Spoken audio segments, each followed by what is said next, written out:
Qué gusto saludarles, amigos, amigas, que cada 15 días nos encontramos en estas plataformas para dialogar sobre diversos temas relacionados a la pandemia y en esta ocasión pues con una invitada especial, la experta en redes sociales. Es la doctora en comunicación y periodista Albertina Navas. Es experta en comunicación corporativa, institucional y política, con énfasis en el ámbito digital.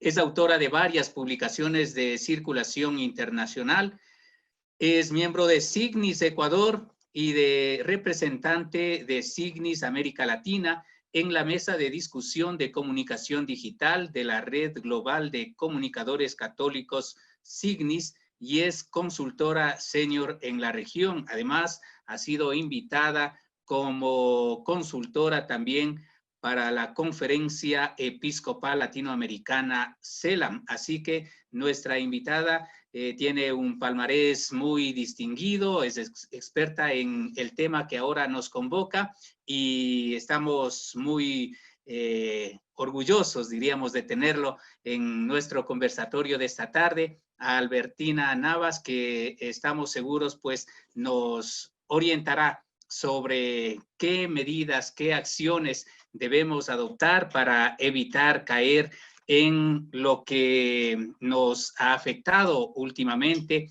y de manera particular en esta pandemia, que es la desinformación. Damos la bienvenida entonces a nuestra buena amiga, compañera, colega Albertina Navas. Albertina, muy buenas tardes, bienvenida. Te esperamos pues aquí para que nos orientes sobre qué debemos hacer para evitar la desinformación en este momento tan especial, en esta emergencia que vive el mundo por la pandemia del COVID-19. Buenas tardes.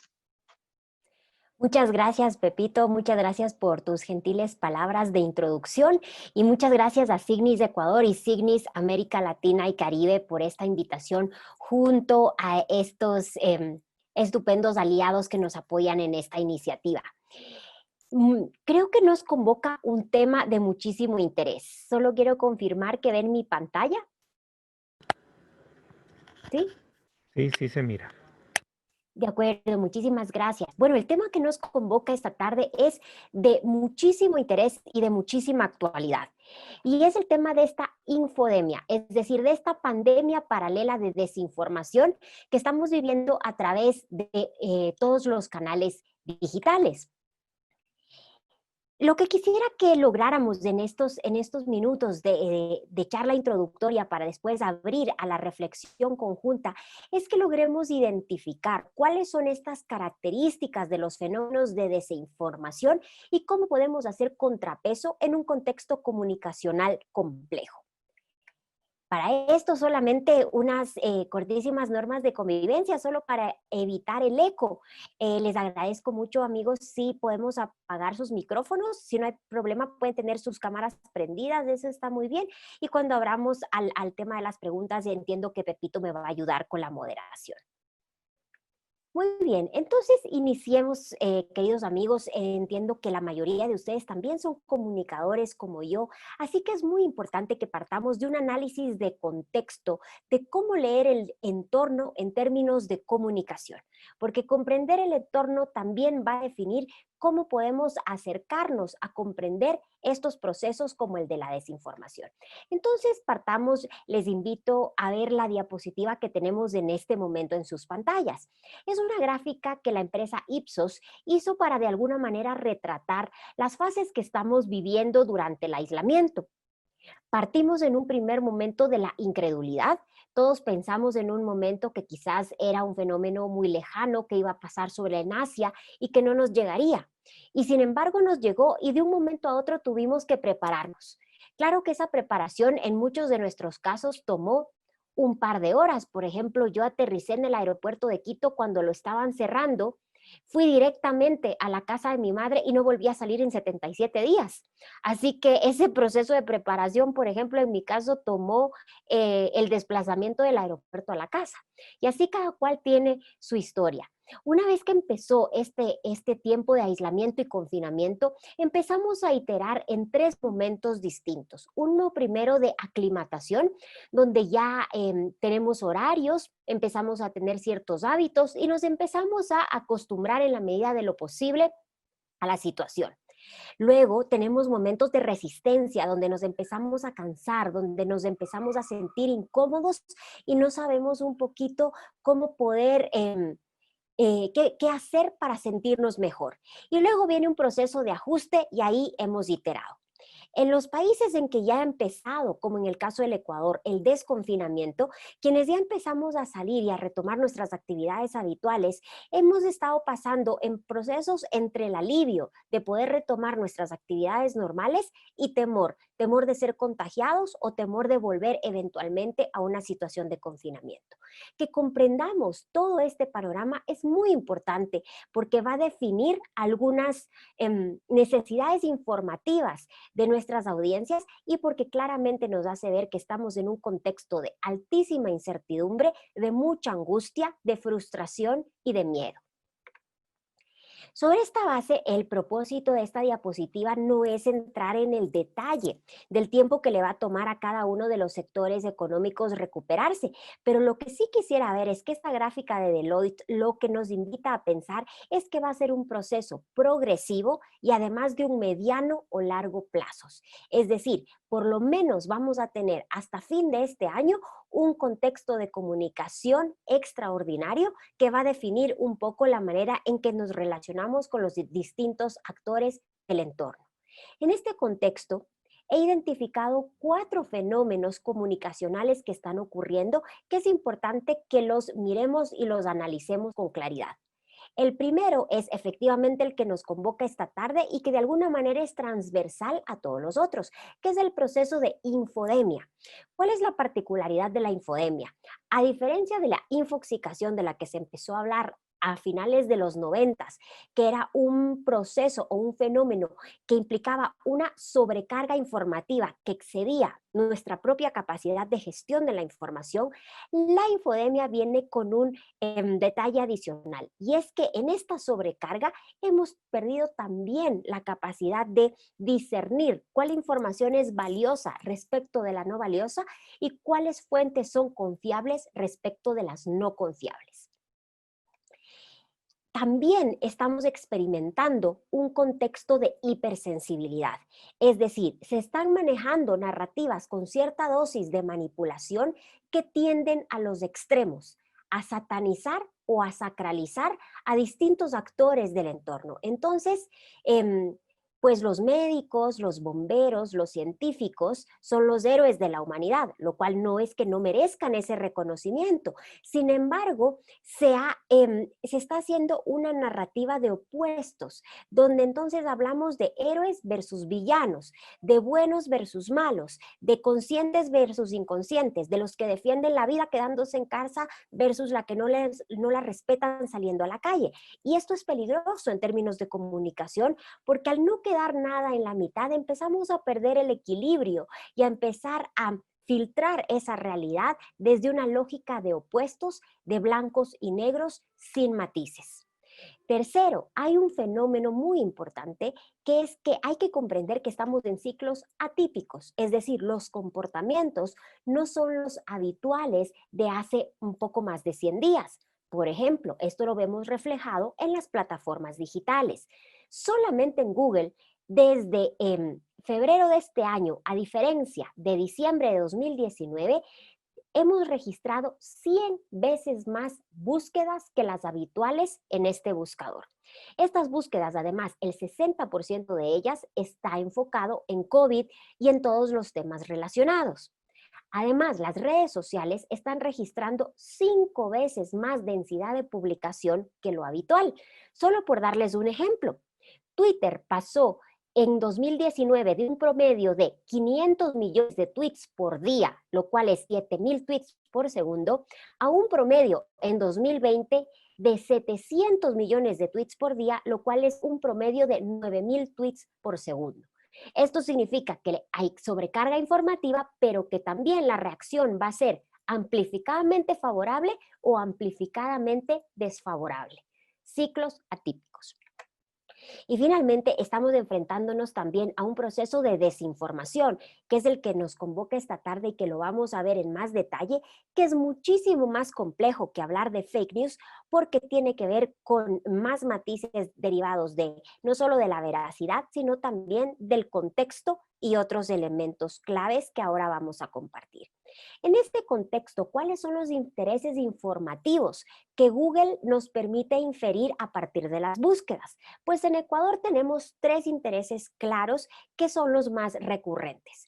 Primero, estamos buscando, por supuesto, síntomas del coronavirus, pero lo curioso es que en Ecuador las búsquedas se combinan coronavirus con dengue.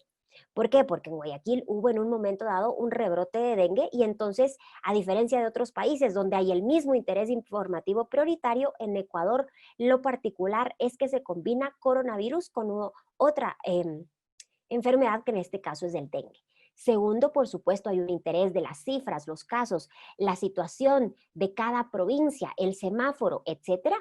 Y lo tercero es las medidas. Y para los ecuatorianos, en este orden, nuestro interés informativo es buscar cuarentena, mascarillas, lavado de manos y gel desinfectante. Entonces, como vemos, el tema COVID y pandemia domina el interés de búsquedas informativas a través de plataformas digitales. Sobre esta base de comprender que estamos en un entorno tan complejo, quisiera invitarles a hacer este análisis del framing o el marco conceptual que le vamos a dar a este tema de la desinformación. ¿De qué se tratan los procesos de desinformación? El punto de partida y la primera invitación que les hago y que estamos intentando desde la lógica de los estudiosos de la información es que tratemos de evitar el término fake news. ¿Por qué razón? Porque si hacemos una traducción literal, fake news sería información falsa. Y eso nos haría pensar que si hay algo de verdadero en una información, pues entonces es perfectamente lícita compartirla a través de cualquier canal con cualquier audiencia. Y no es tan blanco y negro. Por eso les invitamos, en lugar de fake news, a hablar de patologías o trastornos de la información. ¿Por qué? Porque este es un fenómeno que tiene muchos matices que no están exclusivamente relacionados con la veracidad de la noticia. Miremos entonces este diagrama que está en este momento en sus pantallas. Tenemos, por un lado, un universo de noticias falsas, por supuesto, erróneas, pero que han sido publicadas de buena fe. Por ejemplo, yo ejercí en el periodismo muchísimos años y creería que muchos de ustedes también. Y si ustedes recuerdan, todos hemos pasado por haber publicado en algún momento una información o incorrecta o inexacta de buena fe, porque quizás una fuente nos engañó porque realmente pensábamos que era verdad o por simple negligencia en algún proceso periodístico, pero sin intencionalidad de daño. Eso puede pasar y es información errónea, que en inglés se conoce como misinformation. También tenemos por otro lado el opuesto, es decir, información 100% fabricada con la intencionalidad de dañar, de afectar la reputación de las personas, de descalificar. Y aquí podemos, por ejemplo, clasificar los discursos de odio, cuyo propósito es exclusivamente nocivo. Y la desinformación, como ustedes ven, tiene algo de los dos mundos, es decir, puede haber información verdadera en contextos falsos, puede haber información falsa en contextos verdaderos, pero puede también haber información verdadera sin contexto, que derive en que lleguemos o que hagamos a nuestra audiencia inferir una conclusión no válida. Por eso la desinformación es un contenido falso o parcialmente falso, o inexacto, pero que tiene esta intencionalidad de generar un daño, aunque sí tenga parte de información verdadera. Como ustedes ven, es un concepto polisémico y por eso la UNESCO y la Unión Europea se encargaron de tratar de definir claramente estas tres posibilidades de este contexto complejo, porque en español además no hay una única palabra que los nombre, sino que son palabras compuestas. Entonces, desinformación se entiende como una información deliberadamente falsa y difundida intencionalmente, en muchos casos con cierto tono de escándalo y que se vuelve además amplificada y altamente viralizada. La información errónea, en cambio, es esa información falsa transmitida de buena fe o sin la conciencia de que es falsa. Y la mala información o malinformation en inglés es información verdadera, como les decía, sin contexto o en contextos manipulados, pero aquí hay un dato importantísimo. En muchos casos, los procesos de mala información es tomar una información que sí es verdadera, pero perteneciente al contexto privado y que se la hace pública con el objetivo de dañar a alguien. Y para muestra un botón. No sé si ustedes siguieron en este fin de semana el caso del hashtag Lady Bessie. ¿Qué pasó con el tema de la Lady Bessie? Más allá de que podamos estar de acuerdo o no, o hacer cualquier tipo de observación al comportamiento de la persona, un tema crítico es que en segundos, bueno, no segundos, quizás en minutos, información personal de la señora, su cédula de identidad, sus deudas en el banco, su WhatsApp, su correo electrónico, su dirección y su rostro completo sin mascarilla se difundió en redes sociales con el propósito de que la gente la acose a través de redes sociales. Eso, por ejemplo, es un proceso de mala información. Era información verdadera, pero información que buscaba dañar, incomodar, herir a una persona, independientemente de que haya tenido un comportamiento inapropiado. Entonces, ¿cuáles son las claves del fenómeno de la información? Como vemos, no es tan simple como decir noticias verdaderas versus noticias falsas. Es un contexto que tiene tres claves. El primero es el contexto, porque el contexto puede definir que un hecho se comprenda, que se entienda su impacto, su gravedad, sus matices y sobre todo la relevancia que puede tener para las personas. Segundo, por supuesto, hay una dosis de veracidad. Si estamos hablando de hechos que pueden ser ligeramente verdaderos, que tienen algo de verdaderos, que son falsos o que son verdaderos en un contexto falso. Y finalmente, este es el tercer eje que no podemos olvidar, que es la intencionalidad. Estas fabricaciones, por eso en muchos casos preferimos hablar de noticias falseadas, no solamente de noticias falsas, porque el término falseado nos permite recordar que hay una intencionalidad de manipulación de la información. Entonces recordemos que fake news no es tan simple y que un proceso de desinformación en un entorno de infodemia tiene que analizarse con estos tres ejes: contexto, veracidad e intención. Sobre esta fase sí quisiera compartirles algunas cifras de algunos primeros estudios académicos que ya se están haciendo de la desinformación en tiempos de pandemia. Y sobre esta base les quiero compartir algunos de los hallazgos principales del artículo titulado Desinformación en tiempos de pandemia, una tipología de los bulos, que es como se llaman en España las noticias manipuladas o falseadas sobre COVID-19. Este artículo fue publicado en la revista académica El Profesional de la Información. Lo primero que vemos en su pantalla es cuáles son las principales plataformas de distribución de estas noticias falseadas. Y como vemos, buena parte de ellas se comparten a través de WhatsApp, Twitter y Facebook. Es decir, efectivamente, las redes sociales y las plataformas de mensajería son canales que se prestan para este tipo de amplificación de una información. Sin embargo, les pido que reparen sobre el globo azul, que dice que el 41% de la información no se puede determinar cuál fue su canal original para compartir. Es decir, pudo haber llegado por correo electrónico, por terceros canales, como puede haber sido Telegram u otras plataformas no tan populares, pero es mayor que WhatsApp. ¿Qué significa esto? Que la mayoría de noticias falseadas viene de canales que ni siquiera podemos identificar. Esto Esta gráfica también es interesante porque nos muestra que el 57% de las noticias falseadas tienen que ver con ciencia y salud. ¿Qué quiere decir esto? Que cerca de 6 de cada 10 noticias tenían que ver con temas relacionados con COVID, sobre todo con prevención.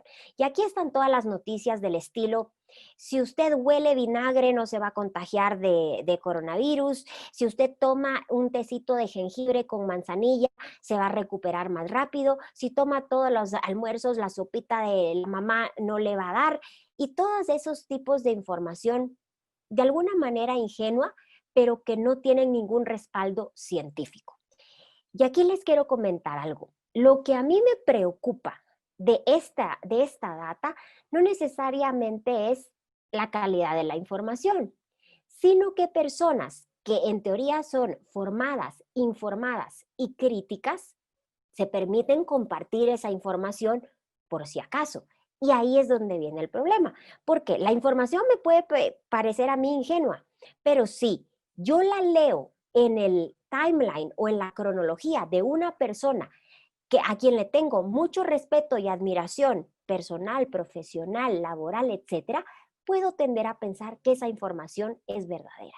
Entonces, no solamente llama la atención la temática que se entiende en este contexto, sino que sea compartida por personas que sí tienen un bagaje que les permitiría hacer ese contraste. Quisiera que se fijen ahora en la gráfica que está ahí. Los números rojos significan los porcentajes más altos, los amarillos los medios y los grises los más bajos. ¿Por qué? Porque a veces tendemos a pensar que la mayoría de noticias falseadas están en video o en audio y que se comparten por WhatsApp. Y les comento que más o menos el 90% de las informaciones falseadas se comparten en texto exclusivamente. Entonces, a veces nos puede pasar que, como solo son en texto, pensamos que pueden ser menos nocivas. Y lo nocivo no está en el formato que se utilice, sino en la calidad de la información que estamos compartiendo. Por darles un ejemplo, hay estudios que muestran que 1/3 de las personas que hacen retweet en Twitter nunca leyeron la nota final a la que conducía el enlace que compartieron. Entonces, eso nos muestra que eventualmente podemos estar amplificando información sin haber siquiera verificado la noticia a la que hacía referencia ese titular. Entonces, para desmantelar algunos mitos, la mayoría de noticias falseadas se comparten en texto, no necesariamente en video y audio, y cuando son en video se comparten más a través de YouTube, más que en WhatsApp, y cuando son en fotografía, como es lógico, también más a través de Instagram. Instagram es, como ustedes ven, el canal por donde menos circula este tipo de información. Y esta gráfica, para cerrar la parte de cifras, para mí es muy decidora. Nos habla de el tipo de fuente que comparte esta información falseada. Recordemos que esta investigación se hizo sobre 400 artículos publicados y verificados como artículos falseados. De esos, si vemos, el 38% correspondía a fuentes anónimas y el 36%, a fuentes anónimas y el 38% a fuentes suplantadas. ¿Qué significa eso?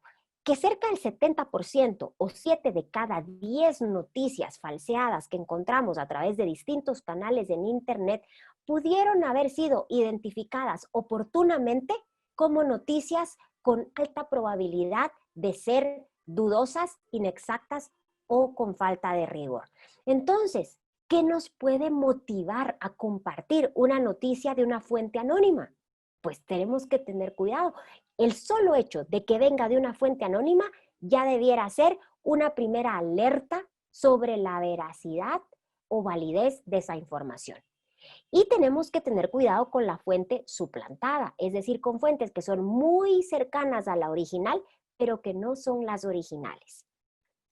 Como vemos, este es entonces el panorama de las fuentes, de cómo se están compartiendo o de esta tipología de noticias falseadas en tiempos de pandemia.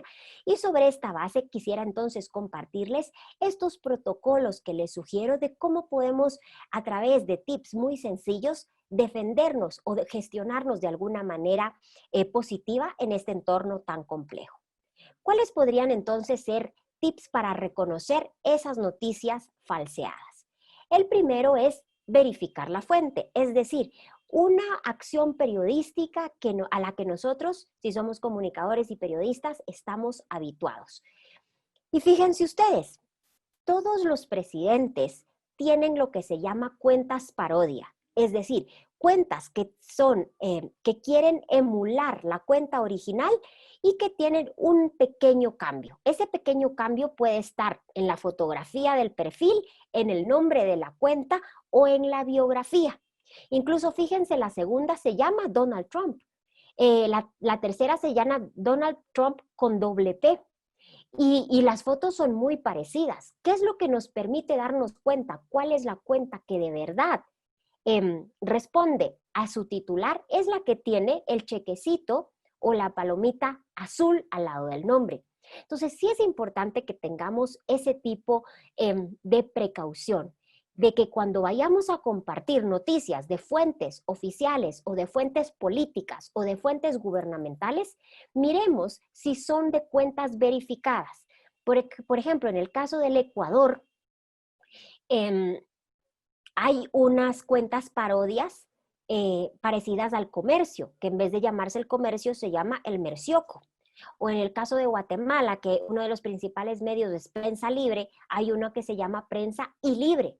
Y lo tremendo de estas cuentas es que incluso usan la misma imagen gráfica, de manera que reconocer la noticia real versus la falseada es difícil a un primer vistazo.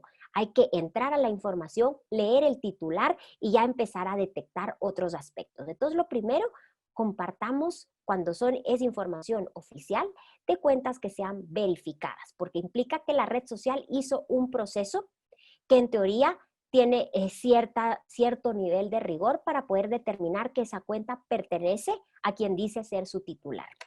Segundo, en muchos de los casos, como vimos anteriormente, estas noticias falsas vienen acompañadas de videos o de fotografías. Entonces, una manera muy sencilla en que podemos verificar la validez de esos recursos son, en el caso de las fotografías, hacer una búsqueda inversa de imágenes. ¿Qué significa esto? Podemos entrar a Google y en la ventanita donde normalmente escribimos los términos de búsqueda tenemos un icono de camarita. Si aplastamos ese icono, lo que podemos hacer es, en lugar de escribir una búsqueda, subir una fotografía. Y lo que nos va a devolver Google es una lista de resultados de búsqueda de todos los lugares en que ha sido publicada esta fotografía.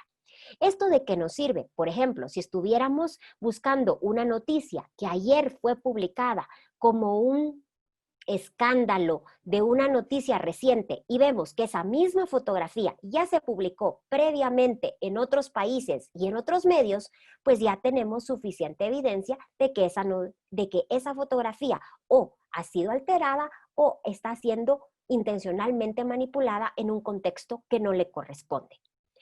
Y lo que tienen en este momento en la esquina inferior derecha es un proyecto que se llama YouTube Data Viewer o Citizen Lab. Este es un proyecto de Amnistía Internacional y lo pueden encontrar en Google poniendo verificador de videos Amnistía Internacional. Les va a salir esta plataforma y lo que les permite esta plataforma es copiar enlaces de videos que pueden estar alojados en YouTube y lo que les va a arrojar es la metadata del video.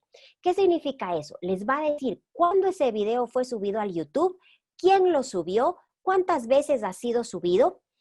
Por supuesto que esa data eventualmente se puede alterar, pero es mucho más complejo hacerlo que otras posibilidades. Entonces, si hacemos ese ejercicio sobre un video que nos empieza a sonar extraño, que parece que no corresponde, que es excesivamente escandaloso, podríamos, por ejemplo, en el caso que nos pasó hace poco de Guayaquil, haber ubicado que ciertas imágenes no correspondían a la situación que se estaba viviendo en la ciudad. Una tercera recomendación es buscar referencias. De pronto alguno de ustedes dice, bueno, yo no soy periodista, no tengo tiempo de hacer todo ese proceso de verificación de la información que ustedes lo conocen profesionalmente, yo simplemente quiero saber si algo es verdadero o falso. Pues entonces en ese caso les recomiendo que en Google hagan la búsqueda de sitios de verificación América Latina. Hay una tendencia en el periodismo ya muy extendida que se llama fact-checking o verificación de datos. Y afortunadamente tenemos más de 100 portales solamente en América Latina que están verificando información sobre COVID-19. De manera que imagínense, 100 plataformas que diariamente verifican datos de COVID es suficiente universo como para poder tener una referencia confiable de si una información es verdadera o no. Y mi cuarta recomendación es, por supuesto, aprovechar estos espacios de formación donde podemos compartir consejos, reflexionar, analizar y siempre actualizarnos. ¿Por qué? Porque van muy rápido las técnicas de desinformación y por eso tenemos que estar siempre actualizándonos en nuevas formas en que la gente está tratando pues de hacernos caer en noticias que no contienen ningún rigor. Pero más allá de estos 4 consejos, quisiera lo que se llama volver a los básicos. Y aquí les quiero recomendar algo que es muy simple y ustedes de pronto dicen es muy sencillo, pero en el fondo también es muy humano, que es aplicar lo que en su momento se conoció como el triple filtro socrático. Por supuesto, en su momento no estuvo aplicado a las redes sociales porque lo propuso Sócrates, pero Sócrates les hablaba a sus estudiantes de hacerse ciertas preguntas antes de compartir o de conversar una información. Y yo pienso que esas preguntas siguen siendo actuales en contextos de pandemia y en entornos digitales como las redes sociales. Y esos filtros decían, primero es el filtro de la veracidad. Pregúntate, ¿me consta esta información? ¿Qué fuente me está compartiendo esta información?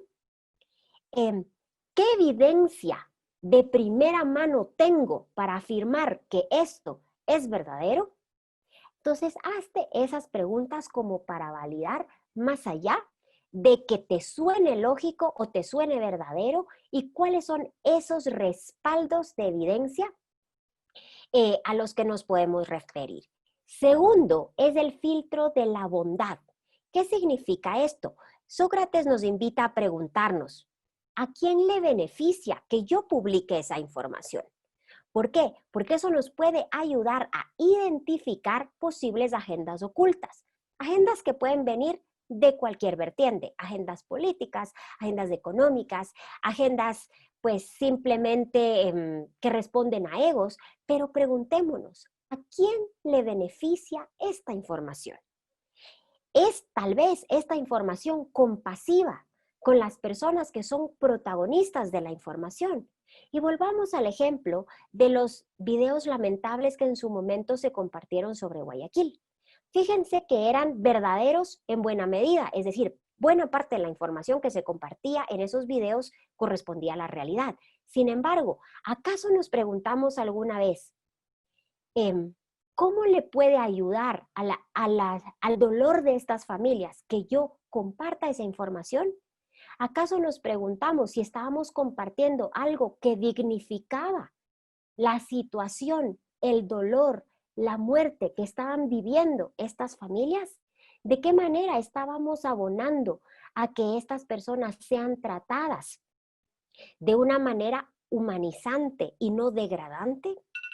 Y el tercero es un filtro que Sócrates nos hablaba de la utilidad, es decir, ¿de qué manera se va a mejorar la vida de las personas protagonistas de la información y también de la audiencia con quien yo estoy compartiendo esa información? Entonces, son preguntas que apelan no solamente a un proceso comunicativo, sino a una lógica muy humana de respeto, no solamente a la audiencia, sino también de respeto a los protagonistas de esa información, que en muchos casos tiende a ser escandalosa. Entonces pregúntate, ¿es verdadero? ¿A quién le beneficia publicarlo? ¿Y a quién le es útil que yo le comparta esta información. Con esto podemos evitar caer en este entorno que muy puntualmente nos describe Bruce McComsey, un doctor en filología inglesa de la Universidad de Alabama, que nos dice: en este contexto tan complejo, lamentablemente las audiencias no están buscando la verdad. Al contrario, están buscando información sobre la cual basar sus opiniones, porque lo que buscan es opiniones que respalden sus creencias. ¿Eso qué significa? Que no me interesa si es verdadero o no. Lo que quiero es validar mi punto. Entonces, no estoy buscando llegar al hecho, estoy buscando confirmar que tengo razón. Entonces, les invito como comunicadores a que no caigamos en este engaño y que al contrario orientemos a nuestras audiencias, a nuestros seguidores, a nuestros colegas, a nuestros compañeros, a nuestros amigos en este contexto. Les agradezco muchísimo. Espero que haya sido de utilidad poner en la mesa ciertos conceptos introductorios y ahorita estaré encantada de escuchar a través de Pepito sus preguntas, comentarios y observaciones y poder enriquecer así el debate. Muchísimas gracias.